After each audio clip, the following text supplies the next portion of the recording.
Hello, my dears. Welcome back, I guess. I pre-recorded all of March, so I haven't actually made a video in a month or so, and boy have I missed it. The only new things in my life is the weather is now nice, and allergies are a thing, and I've become best friends with this dog named Luna, who's really great. She also eats a lot of goose poop. Also, I have a new lighting setup, which is really cool, and it's Autism Acceptance and Awareness Month. So thank you for watching my videos and supporting autistic creators.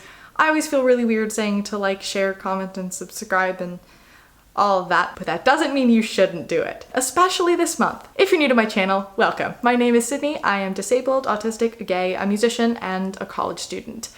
And our topic for today is going to be meltdowns and shutdowns and overloads, and I guess you can lump panic attacks in there too. On some level, they're all the same thing, but on another level, each one of those things is very different. There are general definitions to and differences between each thing. That being said, every autistic person may categorize their different experiences with a different term, and that is perfectly fine. I am not here to tell you how to live your life, and I'm only here to give like general direction of ideas and to educate people who want to learn and hopefully help you define the words for things if you don't have them yet. Because validation is key. So let's get started. The first thing that you need to know is the difference between a meltdown, which is the overarching term for all of the things, and a tantrum. So a tantrum is an angry outburst with the intention of getting something out of you. For example, if you told a toddler that they can't have a lollipop and then they kick and scream and cry because they want the lollipop, and if you ignore them, this behavior will stop, and eventually they'll outgrow it. A meltdown, on the other hand, is completely involuntary. It may appear to be the same as a tantrum with kicking and screaming and crying, but there's no goal to it. We are in genuine distress. We lose all behavioral control and situational awareness, and quite frankly, they're really terrifying and exhausting for the person experiencing them. It's also really embarrassing for us when we have them in a public space, and we can't control when or where they happen. They do, and they happen for autistic people of all ages. They're not something that we're just gonna grow out of. And this distinction is important because, as you can see, if you treat a meltdown like a tantrum by ignoring it or saying that the behavior is bad, then that's not productive, and it ends up making the autistic person involved feel even worse about themselves. I promise you that the child on the floor screaming with their hands clapped over their ears is not trying to get something out of you. They're not trying to get attention. They're not trying to manipulate. They're just trying to make it stop. So now that we've covered that, let's get into the specifics of each of the things. First, we have meltdown. This generally serves as the umbrella term for all of these terms, but on its own, it is an intense response to an overwhelming situation, categorized by an outburst.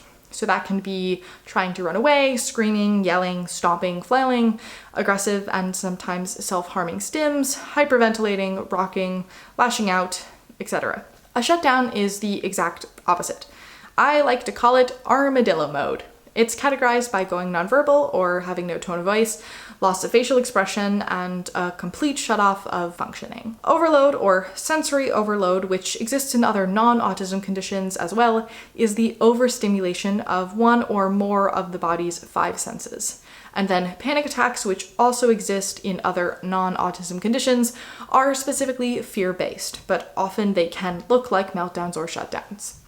So you can see why things get muddled and confusing. Generally, the first stage of a meltdown is called rumbling, which can look like signs of anxiety, including pacing, asking repetitive questions, a verbal or a nonverbal "can we go?", increased anxious stimming, signs of sensory distress such as closing one's eyes or plugging their ears, random bursts of irritability, hypersensitivity, obsessive behavior, and nitpicking, going silent, zoning out.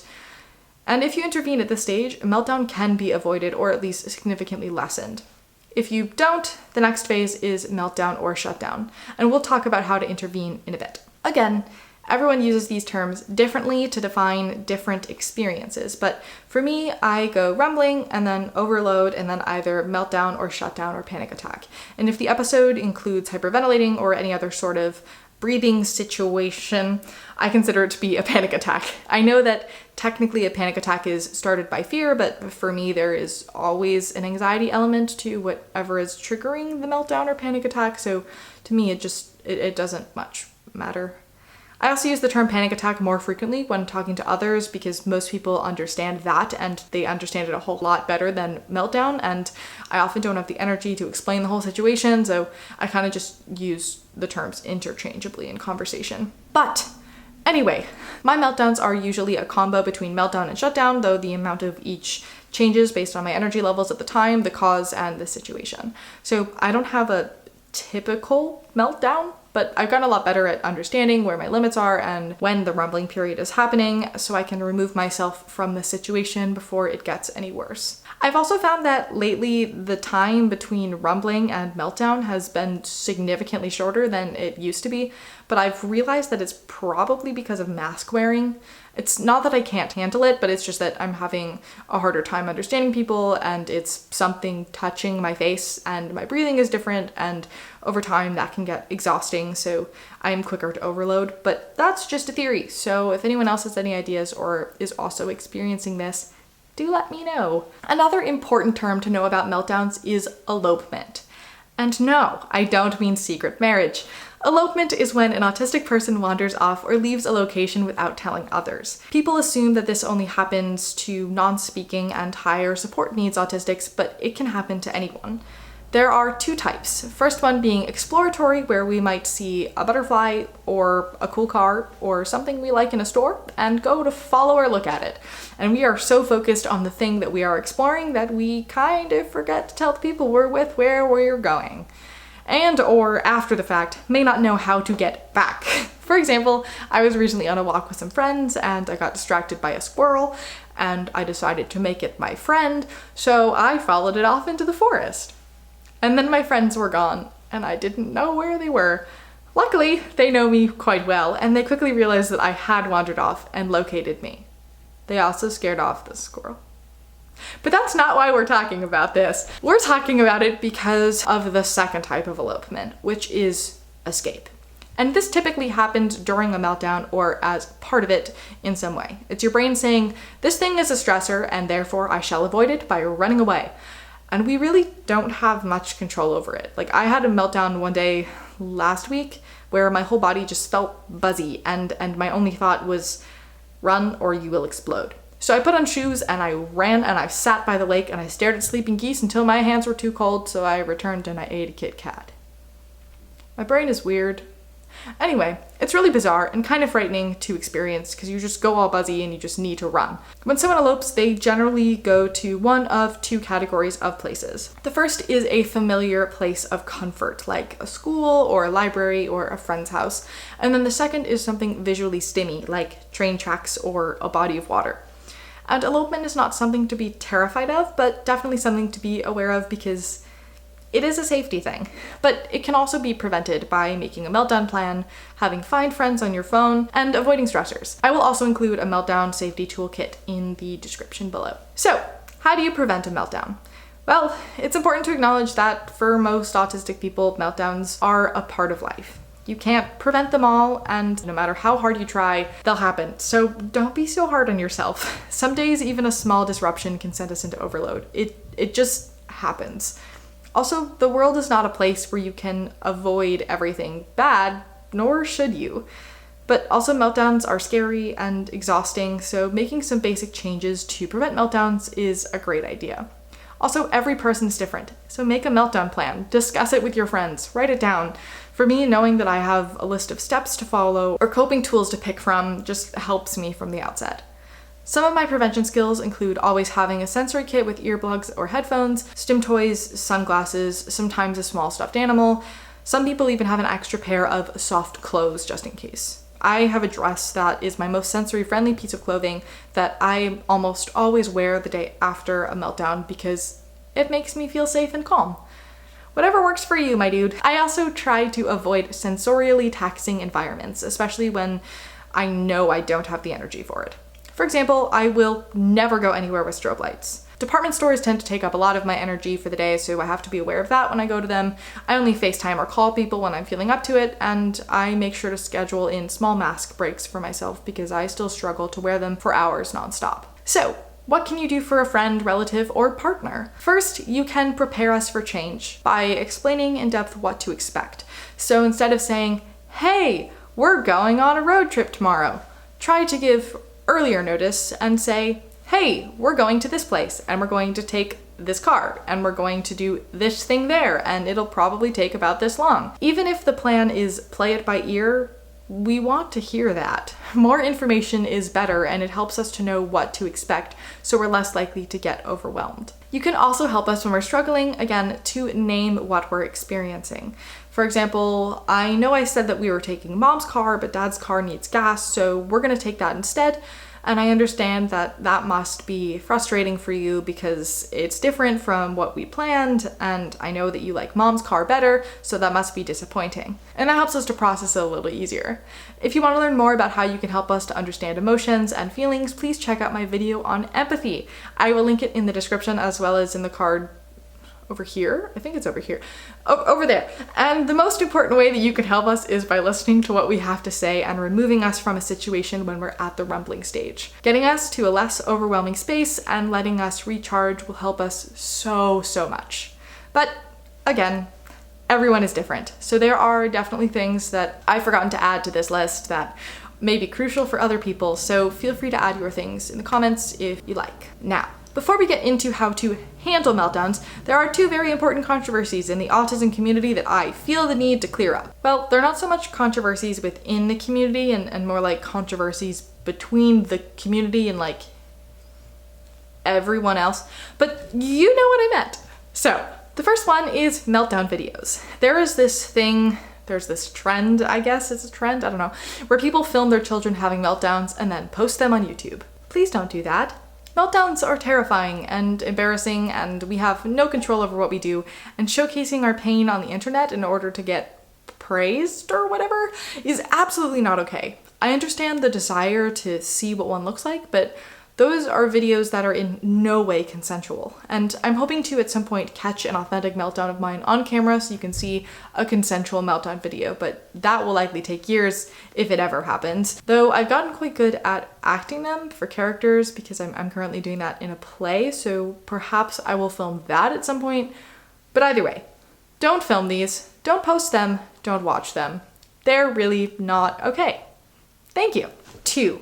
Restraints. This should not be one that we need to discuss, but thanks to Sia's lovely new movie music, which is a whole mess that I simply do not have the spoons to make a video about, also that's definitely been done to death at this point, kinda promotes restraints.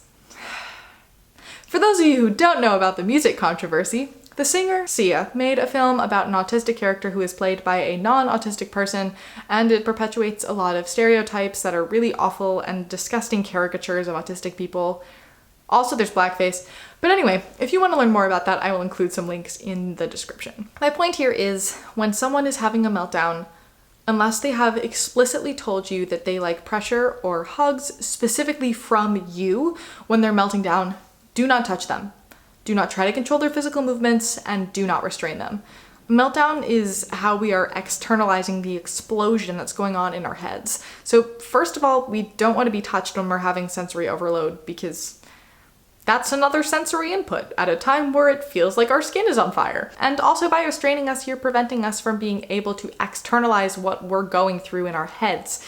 And it can make the meltdown millions of times worse. We don't have much control over our movements during meltdowns as well, so we may respond to touch by violently hitting or kicking, which is not fun. And not to mention that prone restraints, like the one used in Sia's film, can and do kill. Now that we've got that covered, how do you handle a meltdown? Again, this is really specific to the person. So in general, if you can, ask a person what they prefer before the meltdown happens. But if it's a stranger or you've simply never gotten around to having that conversation, there are generally some things that can help. First of all, remove us from the situation or eliminate the triggers. A quiet place is always a good go-to. But know that meltdowns can sometimes take days to recover from, and it won't just magically stop when the stimulus is removed, because we have energy that we need to get out.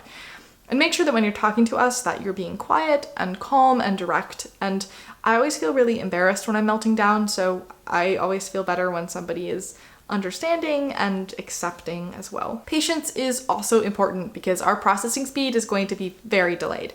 So if you need to ask us things at all, ask questions in a yes or no format. For example, instead of do you want the stuffed animal or the weighted blanket, ask about each thing individually. And again, help us to find the words for what we are experiencing so that it feels easier to manage. And don't touch us, unless we specifically ask you to. For example, I sometimes really like super squeezy hugs when I'm melting down, but it depends, so you should always ask.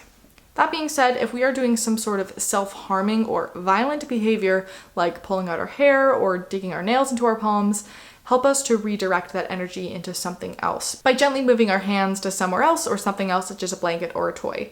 Weighted blankets, stim toys, stuffed animals, and a specific food like gummies or blueberries and soft things always help. Also, animals are absolute game changers. Put a dog on a Sydney with a panic attack and you will have a completely changed woman. And if we're showing that we're feeling buzzy and we need to move, bring us on a walk or swing or bike ride or any other exercise to get the energy out. If we're hyperventilating or forgetting to breathe, help us to count our breaths and get them under control. My personal hacks for hyperventilating include making myself eat something because you can't hyperventilate if you're eating, or picking up an instrument and singing because singing involves breath control and playing an instrument is essentially stimming, so it's letting these things slowly reset themselves. And last but not least, most of us have a meltdown playlist somewhere. I have like 3, maybe even 4, so help us to find that and listen to that. Anyway, that was a lot of things, but I hope that you learned something and feel better equipped to handle either your own or somebody else's meltdowns, and to understand what we are experiencing. If you have any preventions or ways to handle things that I didn't mention, I would absolutely love to hear them, so feel free to put those into the comments. Also, if you have any questions about things I didn't cover or other autism things, feel free to add those too, and I'm happy to answer to the best of my ability. Anyway, thank you so much for watching. I will add some more resources in the description below, and as always, I will see you in the next one.